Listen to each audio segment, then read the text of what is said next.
Je vais expliquer qu'est-ce que foutent toutes les Instagrammeuses à Dubaï. Dès qu'elles ont un certain nombre de followers, tu peux être sûr à 100% qu'elles vont aller faire un tour là-bas. Avec la totale, voyage en jet privé, piscine gigantesque, balade en chameau, hôtel de luxe. Mais elles ne sont pas là-bas grâce à leur sponsor de thé qui fait maigrir ou de maquillage bio, vegan, gluten free à la myrtille.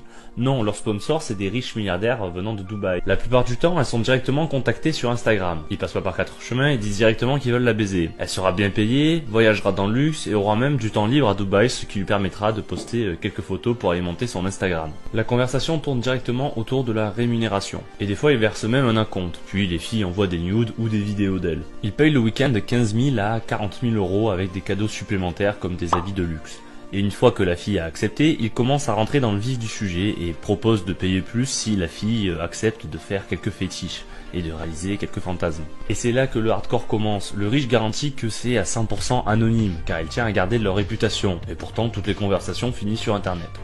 Les fétiches peuvent aller de la simple partouze à des trucs très hard, comme de la scatophilie ou de la zoophilie. Et si tu acceptes à peu près tout ce qu'ils te demandent, tu te rapproches rapidement du million, vu que les filles négocient à chaque nouveau délire. Et généralement elles acceptent en se disant que c'est simplement un mauvais moment à passer, ce qui est faux car je pense que tu ressors de cette expérience traumatisée. Le site Tax the Sponsor, que je mettrai en description, référence plein de conversations d'instagrammeuses avec des riches des Émirats en train de négocier leur contrat de... Et je vais lire quelques extraits de discussion, pas en entier car il y a des passages pas très intéressants, pour que vous compreniez à peu près dans quel délire ces filles s'embarquent. Donc voici la discussion d'une instagrammeuse espagnole, après avoir plus ou moins négocié avec un prince saoudien, une rencontre à Ibiza pour 10 000 euros. Est-ce que tu viendras avec des amis ou d'autres filles? Peut-être, je ferai venir d'autres femmes, j'en connais pas mal. Je viendrai avec mon frère et mon neveu, il a 13 ans et c'est sa première fois ici. 13 ans? Pas besoin d'autres filles avec moi, tu en auras assez.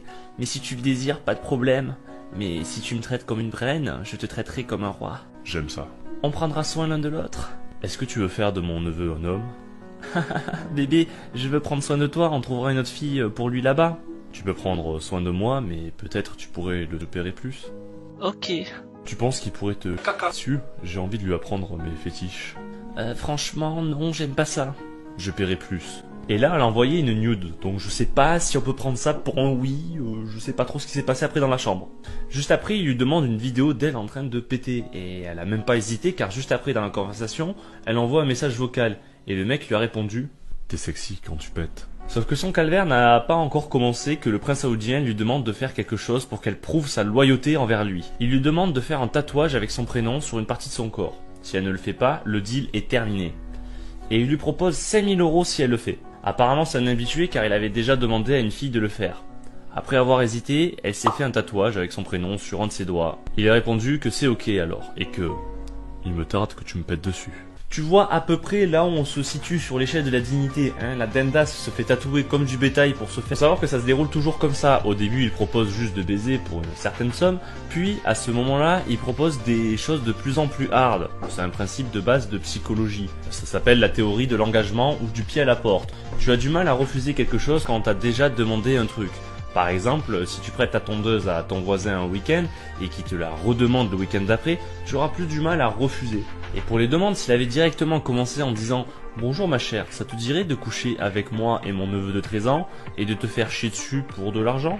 Si tu acceptes, tu dois te faire tatouer mon nom quelque part sur ton corps. Mais vu que les demandes se sont fait crescendo et à chaque fois après qu'elle a accepté un truc, elle a du mal à refuser les suivantes. Pour celle-ci, au début, c'était juste du sexe, puis ça s'est transformé en scatophilie, puis après elle devait coucher avec son neveu de 13 ans. Puis ce neveu devait lui chier dessus.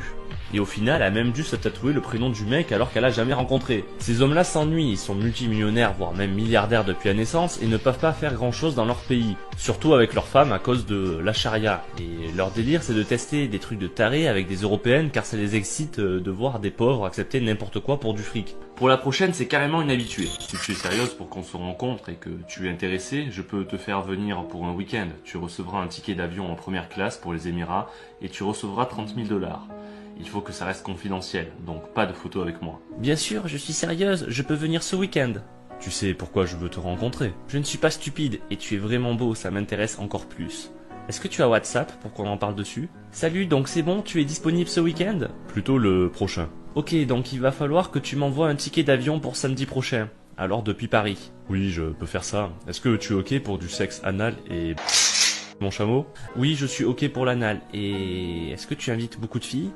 Mon chameau est entraîné. Je connais déjà ce genre de choses. Oui, j'invite pas mal de filles depuis la Russie et la Suède. À Dubaï, c'est ok, j'ai déjà fait ce genre de choses. Ah oui? Qu'est-ce que t'as fait? Je suis déjà allé dans des fêtes à Dubaï comme la tienne. Ah ok. Est-ce que tu as déjà chié sur quelqu'un? C'est ce que tu aimes? Peut-être. Je suis ouvert d'esprit, donc je pense que je ne vais pas te décevoir. Bon, après, il lui a demandé des nudes que je ne montrerai pas pour des raisons évidentes, mais plus tard dans la conversation, il lui a demandé de s'enregistrer de nouveau en train de péter. Encore un mec avec le même délire. Et elle dit qu'elle savait pas faire ça sur commande. Franchement, je comprends pas le délire. Hein. Donc récapitulons. Elle a accepté tranquillement de un chameau, car apparemment elle avait déjà fait, et de chier sur le mec. Branler un chameau est un des fétiches qui revient assez souvent avec la scatophilie. Vous verrez par vous-même pour ceux qui comprennent l'anglais en vous baladant sur le site. Je vais pas te donner 10 000 exemples de conversations car c'est assez répétitif, mais il y a eu des témoignages de filles traumatisées qui ont raconté leur aventure, et je vais en lire un. Ces gars sont si riches et ils détestent leurs femmes et s'ennuient dans la vie. Ils sont prêts à payer une fortune pour réaliser leur fétiche sexuel, et j'ai été assez folle pour vouloir de cet argent. J'ai été prise dans un gangbang par 20 magnats saoudiens pour 40 000 $ pour 2 jours. On m'a pissé dessus, on m'a fait caca dessus plusieurs fois, et je ne comprends pas pourquoi ils aiment ça. Après la 3e fois où l'on vous fait caca dessus, on s'y fait. J'ai même dû faire l'amour à un berger allemand devant eux. J'ai entré plein de choses dans mon cul, notamment un poisson. On m'a payé pour manger de la merde, j'ai été battu, j'ai mis un saumon dans le cul d'un mec de 65 ans. J'ai dû faire l'amour à un garçon de 14 ans pour qu'il devienne un homme. J'ai 24 ans, j'ai 1 million de $ sur mon compte en banque, je peux prendre ma retraite et faire l'amour normalement. Laisse-moi émettre un doute, je pense que tu dois avoir des flashbacks du Vietnam à chaque fois que tu pars te coucher ou quand tu croises un berger allemand dans la rue. Tu peux pas vivre normalement après ça, c'est faux. Et je pense que ça s'est déroulé exactement comme l'autre. Au début, elle acceptait de coucher avec un mec, puis avec 2, puis avec 20. Et après, vous connaissez la suite. Et dernier petit passage, car celui-là, il me fume, putain, sérieusement, je vais mettre carrément l'extrait de la conversation. Le mec a dit à l'instagrammeuse mot pour mot, avec cette image. Je veux te mettre un chapeau de mer sur la tête, comme ça. Putain, mais il la respecte même pas. L'image, elle me fume. Regardez la... Putain, c'est ridicule, je prends tout ça sur le ton de la rigolade car je différencie ça de la prostitution organisée. Je vais pas expliquer pourquoi la prostitution c'est mal, voyez, car on n'a pas 32 QI ici. Mais là c'est différent et c'est pour ça que j'en rigole. C'est juste des dendas attirés par le fric, rien ne les oblige à faire ça à part l'argent. Je ne les plains pas, c'est elles qui ont décidé de mettre un prix sur leur dignité.